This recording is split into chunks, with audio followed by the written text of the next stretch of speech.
Unlock the full potential of your Sony A1 and transform your shooting workflow by mastering user presets. First, let's dive into the menu. Navigate to the Shooting tab, which is usually represented by a camera icon. Once you're there, scroll down to find the Reset ADJ option. Yes, that's right, we're going to access the Reset ADJ menu. Within the Reset ADJ menu, locate and select User Setting or User Preset. This is where the magic happens. You'll see options to save your current settings to various memory slots. Now, think about a common shooting scenario you want to create a preset for. Perhaps it's for fast-paced action with a specific aperture, shutter speed, and ISO combination, or maybe it's for portraiture with a softer look. Dial in all your desired settings. This includes aperture, shutter speed, ISO, white balance, picture profiles, focus mode, and even drive mode. Don't forget to fine-tune metering modes and exposure compensation if that's relevant to your preset. Once your settings are perfect,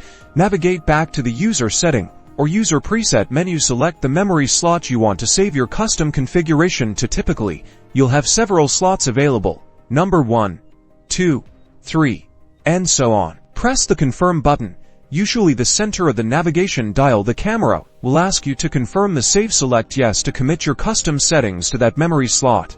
To retrieve your amazing new preset, simply turn the mode dial on your Sony A1 to one of the MR or user positions. Your custom settings for that specific shooting scenario will instantly load, saving you precious time and ensuring consistent results. Start creating your personalized shooting experience and revolutionize how you capture your world with the Sony A1's user presets.